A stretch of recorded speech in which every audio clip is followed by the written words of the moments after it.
So hello and welcome back dear बच्चों। स्वागत है आपका अपने चैनल भैयास क्लासरूम में। मैं हूं आपका श्रेयस भैया और आ गया हूं आज आपके BA third year international relations का एक बहुत ही इंटरेस्टिंग और मज़ेदार टॉपिक लेके, जो कि होने वाला है इंडो चाइना रिलेशंस।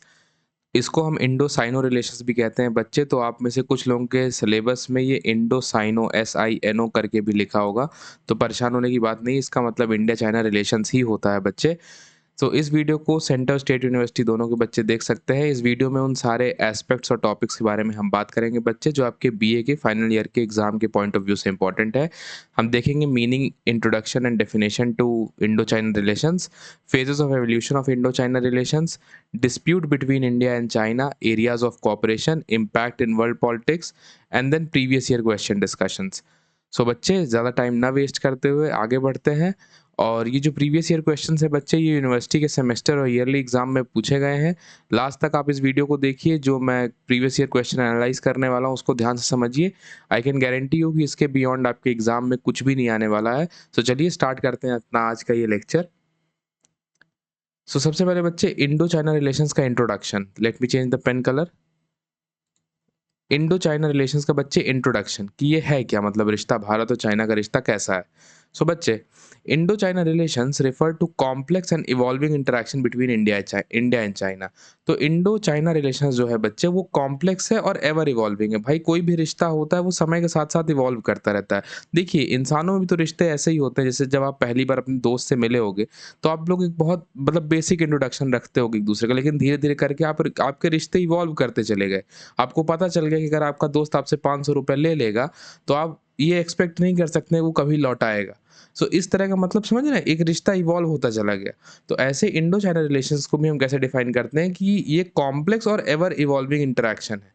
कॉम्प्लेक्स क्यों है? क्योंकि बच्चे इंडो और चाइना के बीच में, मतलब इंडिया और चाइना के बीच में जितने ही पॉइंट ऑफ, मतलब आप कहिए कॉपरेशन से, मतलब जितनी ही उनकी हिस्ट्री स्ट्रांग है उतने ही उनके कॉन्फ्लिक्ट स्ट्रांग है। रिसेंट समय में जब से कम्युनिस्ट गवर्नमेंट चाइना में आ गई तब से इंडिया का कॉन्फ्लिक्ट हमेशा चाइना के साथ बना रहता है। आप देखते भी हैं न्यूज़ के थ्रू और अलग-अलग प्लेटफ़ॉर्म्स के थ्रू कि कैसे चाइना हमारे बॉर्डर एरियाज़ में ओवर एग्रेसिव होता है। कैसे हम चाइना के ट्रेड को मतलब कोशिश करते हैं वो करने की कि भाई हम उससे कम ट्रेड करें। जैसे अभी आपको पता होगा ना, जब गलवान वाला इंसिडेंट हुआ तो नहीं इंडिया में चल रहा था कि हमें MSME प्रमोट करना चाहिए और वोकल फॉर लोकल चल रहा था, बैन चाइना, इस तरह की चीज़ें चल रही थी। तो यही सब चीज़ें उसकी कॉम्प्लेक्सिटी को दिखाता है इंडिया चाइना के रिलेशंस को।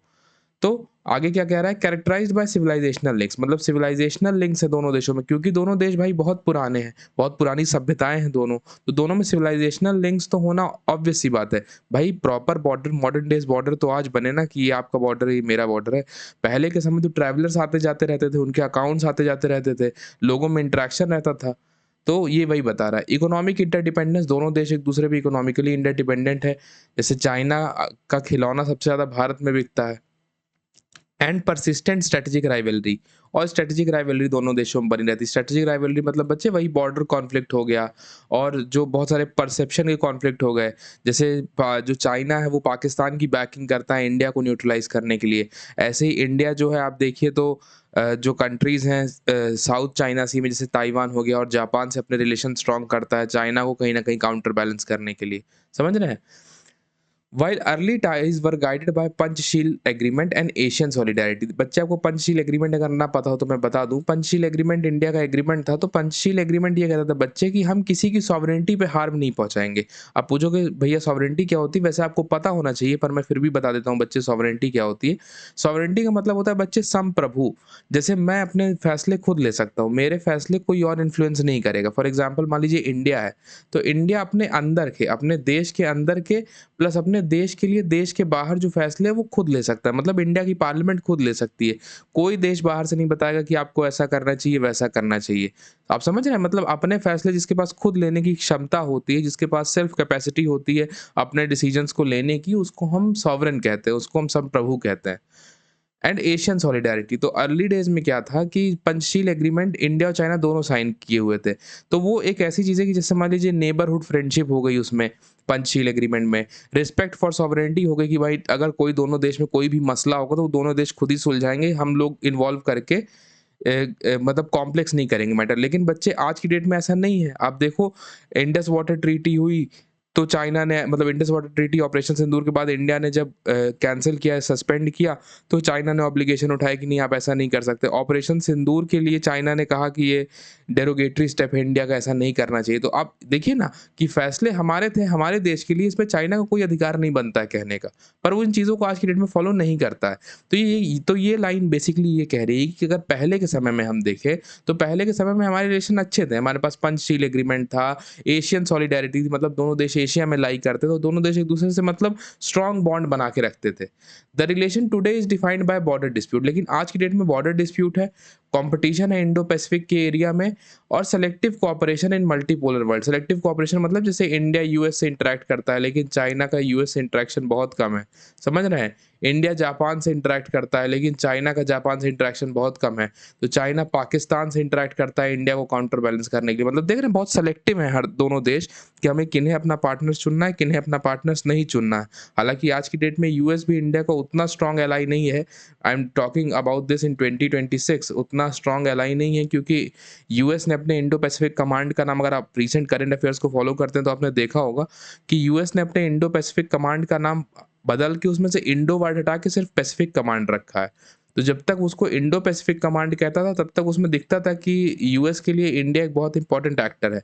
लेकिन जब से यूएस ने उसे सिर्फ पैसिफिक कमांड कहना शुरू किया है, तो ये इंडिया के लिए भी एक पॉइंट ऑफ कंसर्न है कि नहीं, क्या मतलब यूएस थोड़ा सा कट रहा है या शायद चाइना की तरफ अलाइन होने की कोशिश कर रहा है। चलिए आगे बढ़ते हैं, इसको मैं क्लियर कर देता हूँ, ये आपके नोट्स के फॉर्म में काम आ जाएगा। तो चलिए आगे बढ़ते हैं बच्चे।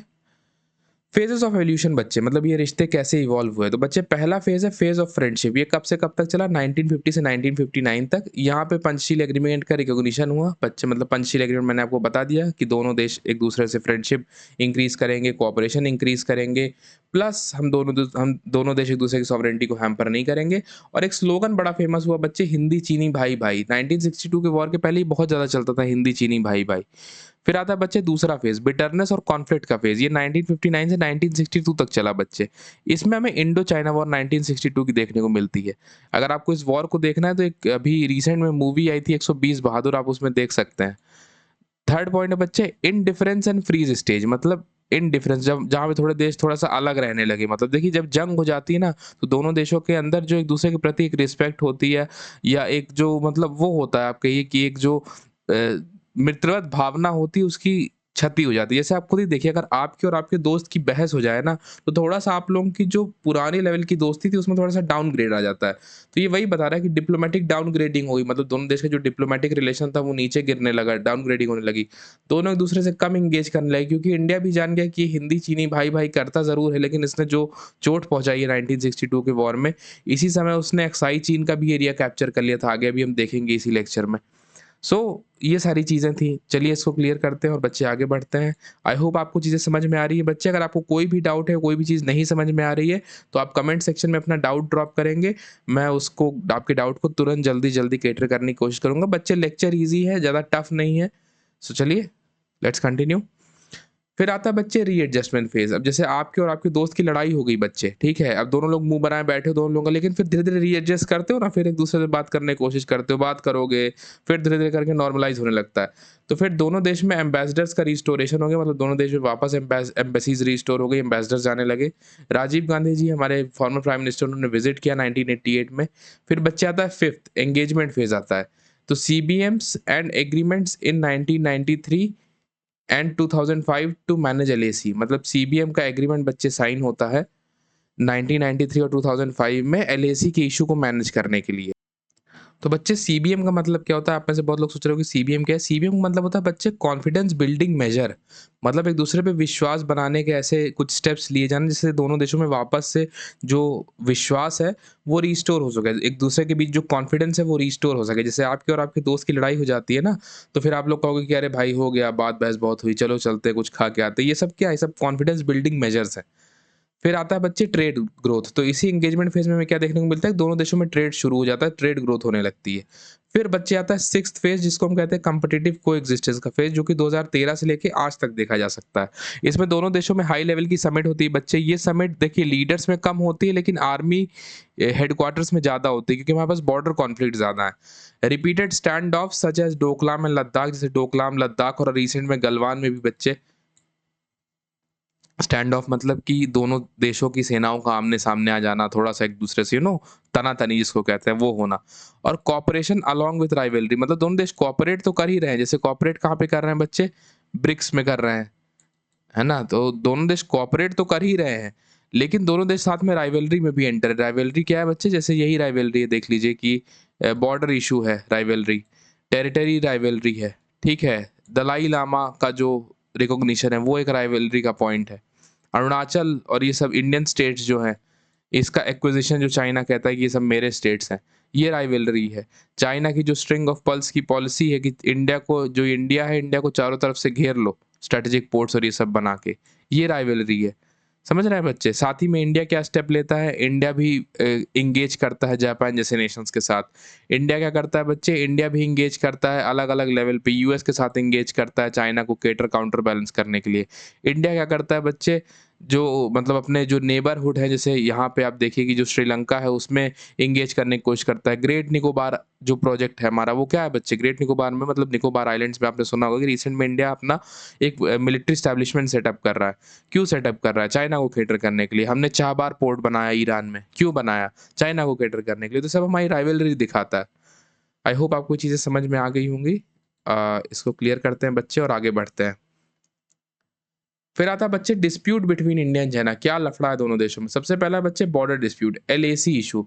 देखिए जो पाकिस्तान के साथ हमारा बॉर्डर लगता है उसको हम एलओसी कहते हैं, लाइन ऑफ कंट्रोल, और जो चाइना के साथ लगता है उसको हम एलएसी कहते हैं, लाइन ऑफ एक्चुअल कंट्रोल। चलिए बच्चे आपसे एक सवाल पूछता हूँ, एलओसी पे जो गार्ड करते हैं उन्हें बीएसएफ कहते हैं, बॉर्डर सिक्योरिटी फोर्सेस। मुझे आप बताएंगे कमेंट सेक्शन में कि एलएसी को जो गार्ड करता है उसे क्या कहते हैं? वो कौन सी फोर्स है जो एलएसी, जो इंडिया और चाइना के बॉर्डर को गार्ड करती है, उस फोर्स का नाम क्या है? सो बच्चे सबसे पहला एलएसी इशू। भाई देखिए चाइना कभी भी इंडिया के बताए हुए बॉर्डर से रिकॉग्नाइज नहीं करता। चाइना के अपने अलग ही डेफिनेशंस हैं। अब देखिए यहाँ पे थोड़ा सा प्रॉब्लमेटिक है, ये मैप में यहाँ पे लद्दाख होगा। सो यहाँ पे बच्चे, यहाँ पे अराउंड अक्साई चीन का एरिया है जो चाइना के उसमें है। एक सेकंड में पेन चेंज कर लूँ। आ, ये है जो बच्चे, ये अक्साई चीन का एरिया है जो चाइना के कैप्चर में था बच्चे पोस्ट 1962 वॉर के बाद। फिर आता है बच्चे 5 finger policy of China, Tibet, Ladakh, Nepal, Bhutan, Sikkim, Arunachal. जब बच्चे 5 फिंगर क्या है, जैसे अपना हाथ अगर हम देखें, ये हमारा अंगूठा है, ये 1 उंगली, ये 2 उंगली, ये 3 उंगली, ये 4 उंगली, ये हाँ 4 उंगली, पांचवा तो अंगूठा ही है, ये 4 उंगली, अनटिल अनलेस आप कृष्णा हो। सो ये 1 2 3 4 उंगली और ये आपका अंगूठा। तो देखिए क्या कहता है 5 फिंगर पॉलिसी में कि तिब्बत उसके थंब पे है, लद्दाख उसकी फर्स्ट फिंगर है, नेपाल उसकी सेकंड फिंगर है और भूटान उसकी थर्ड फिंगर है, सिक्किम उसकी फोर्थ फिंगर है। वेट अ सेकेंड, ये कैसे बन गया? सॉरी बच्चे, थोड़ा सा डिस्टरबेंस हो गया, let me clear this and then again make it. तो बच्चे जैसे आप हाथ देखे हो ना, 1 2 3 4 5, ये आप देखे हो ना, तो वो कहता है तिब्बत मेरे अंगूठे पे है, लद्दाख मेरे फर्स्ट फिंगर पे है, नेपाल मेरे सेकंड फिंगर पे है, भूटान मेरे फोर्थ फिंगर पे है, सिक्किम मेरे फिफ्थ फिंगर पे है और अरुणाचल मेरे पाम में है। आप समझ रहे हैं? मतलब एक ऐसी, मतलब वो ऐसा कहने की कोशिश करता है कि इट इज लाइक कि इट्स माय कंप्लीट पाम, मतलब मेरा ये पूरा पंजा, जैसे आप हाथ का पंजा कहते हैं ना, जैसे अगर कोई कहे कि मेरे पूरे ग्रिप में है, मेरी पूरी मुट्ठी में है, तो वो कहता है कि ये तिब्बत भी उसका है, ठीक है, ये उसका लद्दाख भी उसका, यहाँ पे लद्दाख मैंने बताया था बच्चे, ये लद्दाख भी उसका है, नेपाल भी उसका है, हालांकि नेपाल से अपने को मतलब नहीं, पर नेपाल भी उसका है, भूटान भी उसका है, सिक्किम भी उसका, अरुणाचल भी उसका। मतलब आप समझ सकते हैं कि किस लेवल पे वो कोशिश करता है कि सब कुछ उसका है, मतलब किस लेवल पे उसकी पॉलिसी है कि सारी ये ज़मीन मेरी है। फिर आता है बच्चे अक्साई चीन। अक्साई चीन का मैंने ये आपको एरिया बताया, 1962 के वॉर के बाद ये कैप्चर कर लिया था चाइना ने। इंडिया कहता है कि ये इंडिया की टेरिटरी है, बट चाइना इसको छोड़ता नहीं है। फिर बच्चे गलवान वैली का कॉन्फ्लिक्ट जो रिसेंट में आया था, जहाँ हमारे कर्नल संतोष बाबू शहीद हुए थे। आपको पता होगा गलवान वैली का इंसिडेंट, जहाँ पे इंडियन सोल्जर्स ने फिर पीट के पिटना कर दिया था इनको। फिर अरुणाचल बॉर्डर डिस्प्यूट। अच्छा बच्चे, अरुणाचल बॉर्डर डिस्प्यूट क्या है? ये अरुणाचल प्रदेश जो है बच्चे, वो कहता है कि अरुणाचल प्रदेश मेरा है। तो अभी बच्चे हुआ क्या था कि जब बीजिंग में आई गेस कॉमनवेल्थ का गेम्स था कि ओलंपिक्स का गेम था, उसमें उसने क्या किया चाइना ने कि इंडिया के सारे प्लेयर्स के लिए उसने वीज़ा इशू किया, लेकिन उसने अरुणाचल के प्लेयर्स के लिए वीज़ा इश्यू नहीं किया। तो जब इंडियन एम्बेसी ने पूछा कि why did you did so, कि तुमने अरुणाचल के प्लेयर्स के लिए वीज़ा क्यों नहीं इश्यू किया? तो चाइना ने कहा कि दे आर माय पीपल, मतलब अरुणाचल के जो लोग हैं वो तो मेरे ही लोग हैं, तो अपने ही देश में आने में कौन-सी प्रॉब्लम? मतलब आप सोच सकते हैं किस लेवल का साइकोलॉजिकल गेम वो खेलने की कोशिश करता है। फिर आता है बच्चे chicken neck corridor issue. Chicken neck corridor क्या है बच्चे? ये इसको हम सिलीगुड़ी कॉरिडोर भी कहते हैं। चिकन नेक कॉरिडोर ये है बच्चे, ये जो पतला-सा पास है आप देख रहे हैं, ये पतला-सा यहाँ पे देख पा रहे हैं आप, ये चिकन नेक है बच्चे। ये चिकन नेक समझ लीजिए इट्स लाइक अराउंड, मुझे अगर क्लियर तो नहीं आ रहा but it's just 50 to 70 kilometre wide, सोच सकते हैं आप। तो ये इतना पतला है बच्चे कि इससे हमारा पूरा ये नॉर्थ ईस्टर्न स्टेट सारे जुड़े हुए हैं। तो अगर सोच लीजिए अगर ये काट दे चाइना, जो कि चाइना बांग्लादेश के साथ कोऑपरेट करके यही करना चाह रहा है कि चिकन नेक में अपना इंटरवेंशन बढ़ाना चाह रहा है। वो भूटान के साथ भी इसीलिए मतलब सॉरी नेपाल के साथ भी इसीलिए कोऑपरेट कर रहा है कि वो इन एरियाज़ में अपना इंटरवेंशन बढ़ा सके। तो सोचिए अगर आप चिकन नेक ही यहाँ से इंडिया का चिकन अगर आप होल्ड डाउन कर लोगे, तो आपके पूरे नॉर्थ ईस्टर्न स्टेट्स इंडिया से डिस्कनेक्ट हो सकते हैं। तो इसी के लिए अभी रिसेंट में इंडिया ने क्या किया, वेस्ट बंगाल स्टेट ने क्या किया है बच्चे, कि सेंट्रल गवर्नमेंट को यहाँ की सिक्योरिटी दे दी है। मतलब यहाँ की जो पूरी सिक्योरिटी है चिकन नेक कॉरिडोर के जो एरिया की, वो सेंट्रल गवर्नमेंट को दे दिया है। और अब वो सेंट्रल आर्म पुलिस फोर्सेस, मतलब जिसको हम कहते हैं क्या, सीएपीएफ, सीएपीएफ यहाँ का पूरा सिक्योरिटी देखेगी। यहाँ की पूरी सिक्योरिटी की मैनेजमेंट अब सेंट्रल गवर्नमेंट की है। फिर आता है बच्चे दूसरा क्या है, चाइना पाकिस्तान स्ट्रेटेजिक नेक्सस। भाई चाइना पाकिस्तान देख तो रहे हैं आपकी कैसे है। तो CPEC passing through PoK. CPEC क्या है बच्चे? China Pakistan economic corridor. China Pakistan economic corridor, इसका आप फुल फॉर्म लिख लेंगे। चाइना पाकिस्तान इकोनॉमिक कॉरिडोर क्या है भैया, कि यहाँ पे आपको पता है पीओके है, ठीक है? तो तो चाइना से होके, मतलब पाकिस्तान से होके एक रोड जाती है जो इकोनॉमिक पर्पस के लिए बनाई गई, like trade and all those purpose के लिए बनाई गई है। तो वो पीओके से होके जाती है। Sorry I guess POK is here. So वो पीओके से होके जाती है। तो पीओके से होके जाती है क्या, तो इंडिया कहता है कि भैया पीओके तो मेरा है। भैया भले पाकिस्तान ने कैप्चर करके रखा है, but Pakistan occupied Kashmir belongs to India. Let's wait for a second, let me clear this. And yes, तो जो पीओके का रीजन है बच्चे, वो ये कहता है कि मतलब यहाँ से रोड पास करके जाती है पीओके के रीजन से, चाइना को और पाकिस्तान को कनेक्ट करती है। तो इंडिया कहता है कि भाई पीओके तो मेरा है, इट डजेंट मैटर कि आप कैप्चर कर लियो तो वो आपका थोड़ी हो जाता है। तो इंडिया यही कहता है कि वो आप कैप्चर कर लियो तो वो आपका थोड़ी हो जाता है, और जो एरिया आपका है नहीं, आप वहाँ पे अगर इस तरह का कुछ कंस्ट्रक्शन करते हो तो ये लिटरली इलीगल कंस्ट्रक्शन है। अच्छा, ये पाकिस्तान ने किया क्यों है बच्चे? अगर आप इसको स्ट्रैटेजिकली सोचो, तो पाकिस्तान को हमेशा ये फ़ियर है कि इंडिया आज नहीं तो कल पीओके पे मिलिट्रिली इसको ऑक्यूपाई कर सकता है। उसने चाइना को ये एरिया दे के रखा है कि यहाँ पे चाइना का इंफ्रास्ट्रक्चर है। भाई चाइना का इंफ्रास्ट्रक्चर है तो चाइना का इन्वेस्टमेंट है, भाई चाइना पैसा लगाया है। अब अगर इंडिया अटैक करेगा तो पाकिस्तान क्या सेटिस्फाई कर पाएगा? एक तीर से दो निशाने। मतलब इंडिया क्या है, इंडिया को साथ ही पाकिस्तान के साथ भी लड़ाई। तो चाइना बच्चे तो पाकिस्तान बच्चे दो पर्पस क्या सेटिस्फाई कर रहा है कि कभी भी इंडिया पीओके लेने की कोशिश करेगा तो वो चाइना से भी उसे लड़ना पड़ेगा इनडायरेक्टली, और पाकिस्तान से भी लड़ना पड़ेगा। भाई चाइना ने यहाँ हज़ारों करोड़ का इन्वेस्टमेंट किया है। अब भाई अगर इंडिया अपने अंडर में लेगा उस एरिया को, तो इंडिया वो कंस्ट्रक्शन को हटाएगा भाई, क्योंकि वो वायबल नहीं है। तो इस तरह से ये पाकिस्तान का आप समझ लीजिए कि एक स्ट्रैटेजिक मूव है सो कॉल्ड। एक कॉन्फ्लिक्ट बच्चे और है, एक रिवर कॉन्फ्लिक्ट है बच्चे, बड़ा फेमस है, एक रिवर कॉन्फ्लिक्ट है। आपको पता होगा ब्रह्मपुत्र चाइना से होके आती है। तो क्या कर रहा है चाइना कि ब्रह्मपुत्र पे यहाँ पे चाइना डैम कंस्ट्रक्ट कर रहा है। डैम कंस्ट्रक्ट करने का क्या मतलब, अगर यहाँ पे चाइना डैम कंस्ट्रक्ट कर लेगा बच्चे, तो ब्रह्मपुत्र के फ्लो को कंट्रोल कर पाएगा चाइना। तो जब भी कभी वॉर की सिचुएशंस बनेगी तो वो ब्रह्मपुत्र को रोक के, और यहाँ की जो लाइफलाइन है, जो रिवर लाइफलाइन है यहाँ की, उसको रिवर के फ्लो को कम कर सकता है। प्लस कभी डैम में अगर पानी रोक लिया और अचानक रिलीज कर दिया तो एक फ्लडिंग क्रिएट हो सकता है, मतलब जिसको हम आर्टिफिशियल फ्लडिंग कहते हैं, कि आर्टिफिशियल फ्लडिंग क्रिएट कर सकता है चाइना। आप समझ रहे हैं? इसको इंडिया ने काउंटर करने के लिए, इस मूव को काउंटर करने के लिए इंडिया ने शुरू किया है, मैं कहूँगा उसको SUMP कहते हैं। आप इसको जाके सर्च करेंगे गूगल में, सियांग अपर मल्टीपर्पस प्रोजेक्ट इसको कहते हैं। तो सियांग अपर मल्टीपर्पस प्रोजेक्ट क्या है कि इंडिया ने कहा है कि हम भी डैम बनाएंगे इंडियन रीजन में एक ठो, जो कि ये मतलब देख पाएगा कि अगर चाइना अचानक से वाटर रिलीज कर दे तो वो डैम कम से कम इस चीज़ को फ्लडेड, इस एरिया को फ्लड होने से तो रोक लेगा। तो एक बच्ची ये रिवर कॉन्फ्लिक्ट है। एक पॉलिसी है बच्चे चाइना की, मैं आपको बताऊं, स्ट्रिंग ऑफ पल्स करके। स्ट्रिंग ऑफ पल्स मतलब वो पॉलिसी ये कहती है कि इंडिया के चारों तरफ इंडिया के चारों तरफ इतने स्ट्रेटेजिक बेस बनाओ कि इंडिया को एकदम ऐसे कवर कर लो पूरी तरीके से। मतलब पाकिस्तान में आपने बेस बनाए हैं, ठीक बात है। अब क्या कर रहा है वो, बांग्लादेश में भी आ रहा है, वो कह रहा है बांग्लादेश में भी वो बेस बनाएगा। सोचिए बांग्लादेश में अगर वो यहाँ पे बेस बनाता है, अपना पोर्ट बनाता है, तो उससे वेस्ट बंगाल कितना पास है, ठीक है। साथ ही में वो श्रीलंका को भी डेब्ट ट्रैप में फंसा लिया। डेब्ट ट्रैप मतलब बच्चे वो इतना कर्जा दे देते हैं दूसरे देश को, दूसरा देश पटा ही नहीं पाता। और जो देश मजबूरी में कर्जा लेता है, वो कर्जा पटा नहीं पाता, तो चाइना कहता है ऐसा करो तुम हमें पैसा मत दो, अपनी जमीन दे दो थोड़ी सी। तो उसने श्रीलंका में भी अपना पोर्ट बना रहा है वो। साथ ही साथ में वो आप देखिएगा कि चाहबार के काउंटर में भी पोर्ट्स कंस्ट्रक्ट कर रहा है। तो आप समझ रहे हैं, मतलब इंडिया को ऐसा एनसर्कल करने की कोशिश करता है, इंडिया को ऐसे घेरने की कोशिश करता है। चलिए इसको क्लियर करते हैं बच्चे और आगे बढ़ते हैं। फिर आता है बच्चे अगला, strategic rivalry, competition for regional leadership in south Asia. South Asia क्या है बच्चे, जो एशिया का साउथ वाला पार्ट है, जहाँ पे इंडिया आ जाता है, पाकिस्तान आ जाता है और यहाँ चाइना आ जाता है। तो वो क्या है, यहाँ पे जैसे आपको पता होगा कि India south global voice of global south बनना चाहता है कि हम ग्लोबल साउथ के लीडर हैं। चाइना भी वॉइस ऑफ ग्लोबल साउथ बनना चाहता है, चाइना भी ग्लोबल साउथ का लीडर बनना चाहता है।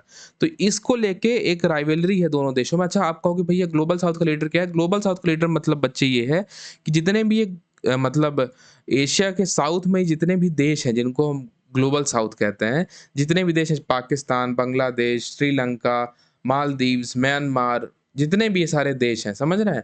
इन सब की जो इश्यूज हैं, इन सब का जो कंसर्न है इंटरनेशनल लेवल पे, वो कौन उठाएगा, उनका लीडर कौन होगा, समझ रहे हैं? जैसे for example, not example is not very accurate but I am giving you for example, जैसे यूएस अपने आप को नेटो का लीडर बताता है कि हम नेटो के लीडर है, समझ रहे हैं?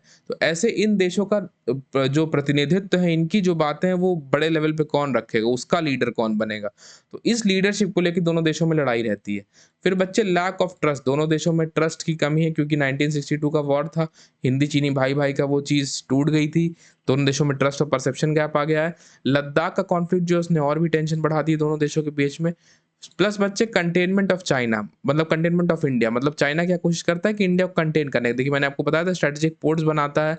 यूएनएससी डिप्लोमेसी बाय चाइना क्या है बच्चे, जब भी इंडिया यूएन पे जाता है, आपको पता है कि यूएन में एक परमानेंट बॉडी भी है, UNSC United nation security council में एक परमानेंट बॉडी भी है और 5 मेंबर्स। 5 मेंबर्स कौन है बच्चे? यूएस है, रशिया है, चाइना है, फ्रांस है, ब्रिटेन है। सो ये 5 मेंबर्स हैं इसके यूएनएससी के परमानेंट मेंबर्स। तो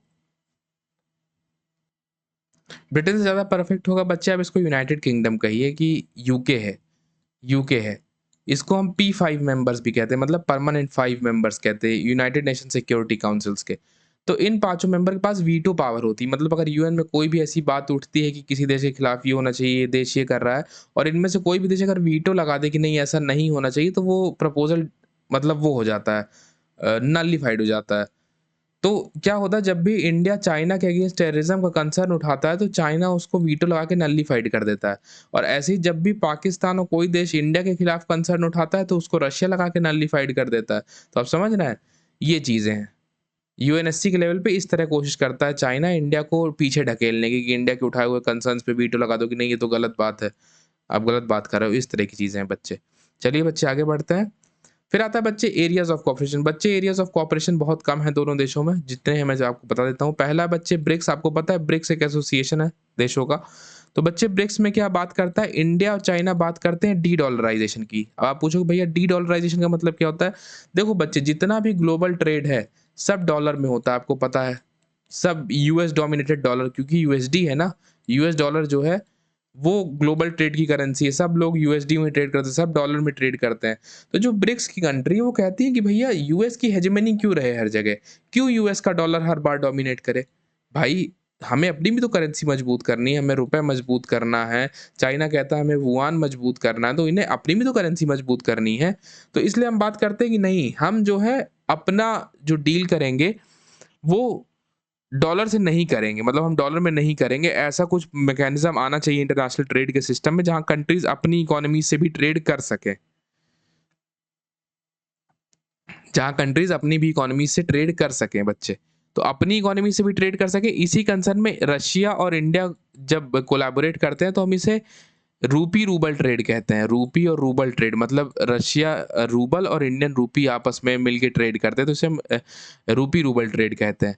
तो इसी तरह चाइना भी कहता है कि नहीं, हम यूएस डॉलर की हेजेमनी नहीं एक्सेप्ट करेंगे। तो यूएस कहता है कि जितनी भी ब्रिक्स कंट्री, अभी रिसेंट में जब ट्रम्प एडमिनिस्ट्रेशन 2 आया बच्चे, तो उसने कहा कि जितने भी ब्रिक्स कंट्री हैं जो भी यूएस के अगेंस्ट काम कर रही हैं, वो सजग हो जाएँ, उन्हें नहीं करना चाहिए ये काम। ठीक है? तो एक ये सेक्टर हमें देखने को मिलता है जहाँ पे इंडिया और चाइना आपस में कोऑपरेट करते हैं। फिर एक शंघाई कोऑपरेशन ऑर्गेनाइजेशन, इसमें हालाँकि उतना अच्छा कोऑपरेशन है नहीं बच्चे, पर ठीक है, शंघाई कोऑपरेशन ऑर्गेनाइजेशन एससीओ। तो एससीओ में इंडिया और चाइना कोऑपरेट करते हैं। एससीओ में एक बच्चे कमीशन है रैट्स, मतलब एंटी टेररिज्म स्क्वाड है, ये समझ लीजिए एंटी टेरर के लिए है। अच्छा, इसमें मैं ये बता रहा हूँ कि क्यों अच्छे से कोऑपरेशन नहीं हो पाता है। अच्छे से कोऑपरेशन बच्चे इसलिए नहीं हो पाता है क्योंकि जो रैट्स है, रैट्स का मेंबर पाकिस्तान भी है। तो सोचिए, जब आप एंटी टेरर की बात कर रहे हो, इंडिया का सबसे बड़ा टेरर थ्रेट पाकिस्तान है और पाकिस्तान को आपने रैट्स का मेंबर बनाया, तो ऑब्वियसली ट्रस्ट डेफिसिट तो आना ही है। फिर आता है बच्चे क्लाइमेट इशू। क्लाइमेट इशू मतलब global south cooperation, climate issue में देखने को मिलता है। अच्छा, क्लाइमेट इशू मैं आपको बता देता हूँ, इसी चैनल पे एक वीडियो पड़ा एनवायरमेंटलिज्म, उस पे आपको नॉर्थ साउथ डिवाइड अच्छे से पता चलेगा। चलिए मैं ब्रीफ में बता देता हूँ नॉर्थ साउथ डिवाइड है क्या बच्चे।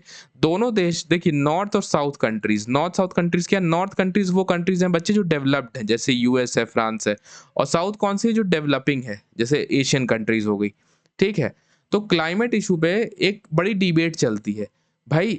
जो डेवलपिंग कंट्रीज हैं वो कहती हैं कि सर, आपने 18 सेंचुरी के समय में जब इंडस्ट्रियलाइजेशन का फेज चल रहा था, तब आपने तो डेवलपमेंट कर लिया, मतलब यूएस जैसे कंट्रीज ने तो डेवलपमेंट कर लिया, खूब क्लाइमेट को नुकसान पहुंचाया, खूब आग जलाई, खूब कार्बन फैलाया, खूब लकड़ियां काटी, खूब जंगल काटे, खुद को तो आपने डेवलप कर लिया। ठीक है? अब जब हमारी बारी आई है, मतलब 21st सेंचुरी में जब हमारी बारी आई है, जब इंडिया डेवलप कर रहा है, जब डेवलपिंग कंट्रीज डेवलप कर रही हैं, तो आप कहते हो नहीं नहीं नहीं नहीं नहीं, जंगल मत काटना, नहीं नहीं नहीं नहीं, पेड़ मत जल नहीं, पेड़ मत काटना, नहीं नहीं नहीं नहीं नहीं, बिजली मत बनाना, नहीं नहीं नहीं, कोयला मत जलाना, इससे कार्बन बढ़ेगा। तो इसमें क्या कहता है कि जो डेवलप्ड कंट्रीज है वो कहती है आप ऐसा मत करो, पर डेवलपिंग कंट्रीज कहती है सर हमें तो करना है। तो एक मैकेनिज्म चलता है, यूएस कहता है, मतलब यूएस जैसी डेवलप्ड कंट्रीज कहती हैं इक्वल रिस्पॉन्सिबिलिटीज फॉर ऑल, मतलब सबकी जिम्मेदारी इक्वल है, पर्यावरण के प्रति सबकी जिम्मेदारी इक्वल है। लेकिन डेवलपिंग कंट्रीज जैसे इंडिया है वो क्या कहती है कि इक्वल बट डिफरेंशिएटेड रिस्पॉन्सिबिलिटी, मतलब क्लाइमेट का कंसर्न हम सब के लिए इक्वल है, लेकिन रिस्पॉन्सिबिलिटी बटी हुई है। आप पूछोगे बटी हुई कैसे भैया?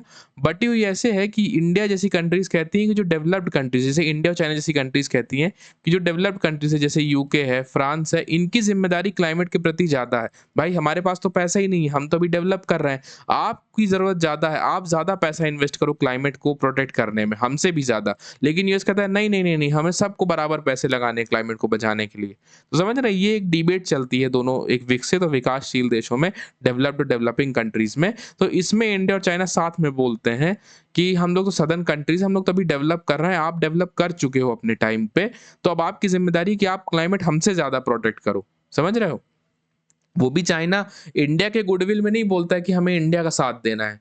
चाइना ये इसलिए बोलता है ताकि यूएस का जो, मतलब यूएस का जो काम है, यूएस ज़्यादा से ज़्यादा पैसा लगाए, यूएस ये सब चीज़ें फोकस करें, हम डेवलपमेंट पे फोकस करें। फिर आता है बच्चे people to people and cultural links. People to people बच्चे आपको पता है, बुद्धिज्म हो गया, बहुत एंशियंट टाइज देखिए आप, बुद्धिज्म के टाइज हैं कि भाई दोनों देश शुरू में बुद्धिस्ट, अब तो वो कम्युनिस्ट हो गया है, पर इनिशियली तो वो बुद्धिज्म की आइडियोलॉजी को फॉलो करता ही था, बुद्धिस्ट है। ठीक है? फिर आप देखिए बच्चे, दोनों देशों में आप हिस्ट्री में देखेंगे बहुत सारे ट्रैवलर्स आते थे, उनके अकाउंट्स रहते थे। ठीक है ना? तो इस तरह की, मतलब पीपल टू पीपल और कल्चरल लिंक्स बहुत पुराने रहे हैं। चाइना और इंडिया के जो कल्चर के लिंक रहे हैं, दोनों का कल्चर भी बहुत ज़्यादा लमसम, बहुत डिफरेंस नहीं है। और क्योंकि बुद्धिस्ट कल्चर का ही रिप्रेजेंटेशन है, तो लमसम दोनों के कल्चर और बिलीव्स एक जैसे हैं। पीपल टू पीपल इंटरेक्शन अच्छा है, चाइना के लोग इंडिया आते हैं काम करते हैं, इंडिया के लोग चाइना जाते हैं काम करते हैं। सो ये चीज़ है वहाँ पे। चलिए इसको क्लियर करते हैं और बच्चे आगे बढ़ते हैं। फिर आता है बच्चे इम्पैक्ट ऑन वर्ल्ड पॉलिटिक्स, मतलब इसका वर्ल्ड पॉलिटिक्स पे क्या इम्पैक्ट पड़ता है। देखिए बैलेंस ऑफ पावर हमें देखने को मिलता है एशिया में, जैसे जो ये इंडिया है और चाइना है, अगर ये दोनों पावर हैं तो पावर वन सपोज इंडिया है, मतलब पावर ये इंडिया है और ये पावर चाइना है, तो एशिया में कोई एक कंट्री सुपर पावरफुल नहीं हो पाती, इंडिया और चाइना दूसरे को पावर कर, मतलब बैलेंस करते रहते हैं एक दूसरे की power. Formation of alliances and grouping, alliance और ग्रुपिंग की फॉर्मेशन हमें देखने को मिलती है, जैसे इंडिया आप देख लीजिए कि इंडिया वेस्टर्न कंट्रीज से भी अलाइन करता है, यूएस से भी अपने रिलेशन मजबूत रखता है। पर आप चाइना को देखिए, वो पाकिस्तान के साथ एसोसिएट करता है, वो एंटी इंडिया सेंटिमेंट्स को प्रमोट करता है, चाहे वो बांग्लादेश के साथ मतलब कोऑपरेट करना हो गया। वहीं पे इंडिया जापान जैसी कंट्रीज के साथ कोऑपरेट करता है, समझ रहे हैं, साउथ चाइना सी में रेगुलेशन मेंटेन करने के लिए। Impact on Indo Pacific strategy, मतलब इंडो पैसिफिक स्ट्रैटेजी में इम्पैक्ट पड़ता है। कैसे इम्पैक्ट पड़ता है बच्चे? जैसे मैंने आपको बताया स्ट्रिंग ऑफ पर्ल्स की जो पॉलिसी है, भाई चाइना बांग्लादेश से क्यों कोऑपरेट कर रहा है, उसका एक रीजन ये भी है। देखिए, ये हमारा प्यारा देश भारत है। रुक जाइए, इसको क्लियर कर दूं फिर बनाता हूँ। बच्चे, ये हमारा प्यारा देश भारत है। यहाँ बांग्लादेश है, यहाँ आपको पता है बे ऑफ बंगाल है, ठीक है। और इस पूरे रीजन को बच्चे, इस पूरे रीजन को जो इंडिया के चारों तरफ है, इस पूरे रीजन को बच्चे हम इंडो पैसिफिक रीजन कहते हैं, ठीक है। तो चाइना यहाँ से बांग्लादेश के थ्रू बे ऑफ बंगाल में क्यों आना चाहता है? वो यहाँ का कंट्रोल चाहता है, इंडो पैसिफिक क्यों कंट्रोल चाहता है, मतलब साउथ चाइना सी में तो उसको कंट्रोल चाहिए, प्लस उसको इंडो पैसिफिक में भी अपना इन्वॉल्वमेंट रखना है कि इंडो पैसिफिक में क्वाड जैसे इंस्टीट्यूट मजबूत ना हो जाए। पूछोगे बच्चे क्वाड क्या है? तो क्वाड भैया ग्रुपिंग है ना, ग्रुप ऑफ 4 नेशंस, आपको पता होना चाहिए। किसका किसका? यूएस का, फिर जापान का, ऑस्ट्रेलिया का और इंडिया का। क्या बात करते हैं हम? फ्री मैरीटाइम सिक्योरिटी, मतलब ये जो चाइना का डोमिनेंस है, ये इंडो पैसिफिक के रीजन में नहीं होना चाहिए। मैरीटाइम सिक्योरिटी होनी चाहिए, फ्री एंड हेल्दी ट्रेड होना चाहिए। और हम क्या बात करते हैं? हम मिलिट्री एक्सरसाइज प्रैक्टिस करते हैं। कौन सी मिलिट्री एक्सरसाइज प्रैक्टिस करते हैं बच्चे? मालाबार मिलिट्री एक्सरसाइज प्रैक्टिस करते हैं। ये चारों देश मालाबार एक्सरसाइज प्रैक्टिस करते हैं। इनकी इंडियन आर्मी, इंडियन नेवी और इंडियन एयरफोर्स, और ऐसी तीनों देशों की, जैसे अमेरिका, जापान, ऑस्ट्रेलिया की army, navy, air force, Indian army, navy, air force के साथ मिलके मिलिट्री प्रैक्टिसेस करते हैं। तो इंडो पैसिफिक की स्ट्रैटेजी पे इम्पैक्ट पड़ता है भाई। जब इंडिया और चाइना के रिलेशंस खराब, और मान लीजिए अच्छे होते, तो शायद स्क्वाड की जरूरत ना पड़ती, शायद इस चीज की जरूरत ना पड़ती। लेकिन क्योंकि उतने अच्छे नहीं है, तो हमें ये सब इंडो पैसिफिक में इस तरह की स्ट्रैटेजी अपनानी पड़ती है, समझ रहे हैं। फिर इन्फ्लुएंस ऑन ग्लोबल इंस्टीट्यूशंस, तो बच्चे ग्लोबल इंस्टीट्यूशंस पे इन्फ्लुएंस पड़ता है भाई। इंडिया का से कुछ और है। इंडिया का से है कि influence on global global institution, भाई इंडिया का से है कि पाकिस्तान एक टेरर कंट्री है, उसको एफएटीएफ रिकॉग्नाइज करे, उसको ब्लैकलिस्ट करे। चाइना इन चीज़ों को प्रिवेंट करता है, चाइना काउंटर बैलेंस क्रिएट करने की कोशिश करता है। मतलब समझ रहे हैं कि जो इंटरनेशनल इंस्टीट्यूट है, वो भी दोनों देश की राइवलरी से इफेक्टेड है, दोनों देश की बात बहस से इफेक्टेड है। क्योंकि इंडिया मान लीजिए कहता है कि हमें ये चाहिए, तो उसका जस्ट अपोजिट कहता है चाइना कि हमें भाई दूसरी चीज़ चाहिए। तो आप समझ रहे हैं, ग्लोबल इंस्टीट्यूशन की जो वर्किंग है वो भी इफेक्टेड है। फिर आता है बच्चे effect on trade and economy, दोनों देश की ट्रेड और इकोनॉमी में इफेक्ट पड़ता है, वर्ल्ड की ट्रेड और इकोनॉमी में इफेक्ट पड़ता है। पूछोगे भैया कैसे ट्रेड और इकोनॉमी में इफेक्ट पड़ता है? जैसे बच्चे अभी गलवान का जब इंसिडेंट हुआ, तो क्या हुआ? दोनों देश के ट्रेड इम्पैक्ट हुए कि नहीं हुए?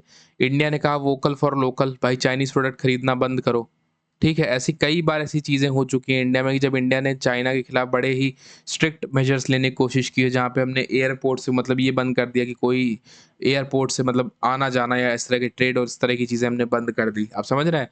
तो इकोनॉमी और ट्रेड में इस तरह का इफेक्ट पड़ता है। तो बच्चे ये सारे पॉइंट्स हैं, चलिए इसको क्लियर कर देते हैं एंड लेट्स मूव फॉरवर्ड। चलिए बच्चे, यहाँ पे आपका लेक्चर हो जाता है खत्म। Lecture was very simple, it was not tough, things are very simple. मैंने आपको पॉइंट्स को एक्सप्लेन कर दिया है। अगर कोई पॉइंट्स आपको ना समझ में आए, तो आप मुझसे कमेंट सेक्शन में पूछ सकते हैं बच्चे। पॉइंट्स का बच्चे ये है कि मैंने आपको उसके मेन क्रक्स बता दिए हैं। अब उसको आपको डिस्क्रिप्टिव मैनर में लिखना आपकी बात है, मतलब आपका काम है। जो मैंने आपको पॉइंट्स मेंशन किए हैं, इंपॉर्टेंट जो मैंने फैक्ट्स मेंशन किए हैं, जैसे मैंने पोर्ट्स के नाम मेंशन किए, इन सब चीज़ों को आपको अपने नोट्स में राइट डाउन करना है इन descriptive manner if you want. अगर आप इस तरह समझ के चीज़ों को लिख सकते हो, तो इट्स वे बेटर, क्योंकि this is the real way. देन बच्चे आता है प्रीवियस ईयर क्वेश्चन। पहला question, explain the border dispute between India and China. हम देख के आए कि एलएसी का इशू है, गलवान का इशू है, डोकलाम का इशू है। फिर आता है बच्चे, discuss the phase of evolution of Indo China relations. कैसे कैसे इवॉल्व हुआ, हम लोगों ने देखा था ना बच्चे, फ्रेंडशिप, फिर बिटरनेस, फिर उसके बाद हमने देखा था एडजस्टमेंट, एंगेजमेंट। फिर आता है बच्चे, evaluate Indo China relations, how do they impact world politics. Just अभी हमने बच्चे देख के आया है। फिर despite of several conflicts between India and China, both countries continue to cooperate on certain issue related to Global South. Discuss, आपको बता देना है इन्वायरमेंट वाला कंसर्न कि हम इन्वायरमेंट में साथ हैं एक दूसरे के। नॉर्थ साउथ डिवाइड में जब साउथ की बात आती है, साउथ की डेवलपमेंट की बात आती है, तो हम साथ रहते हैं। इक्वल बट डिफरेंशिएटेड अपॉर्चुनिटी की बात करते हैं, समझ रहे हैं? तो ये सारी चीज़ें आपको डिस्क्रिप्टिव मैनर में लिख देनी है। सबसे पहले आपको ये आंसर सारे अप्रोच कैसे करने हैं बच्चे, सबसे पहले आपको इंडो चाइना रिलेशंस की डेफिनेशंस लिखनी है बच्चे। उसके बाद आपको हेडिंग डालनी, जैसे एवोल्यूशन अगर पूछा तो एवोल्यूशन की हेडिंग डालेंगे। अगर बॉर्डर डिस्प्यूट पूछा है तो बॉर्डर डिस्प्यूट की हेडिंग डालेंगे।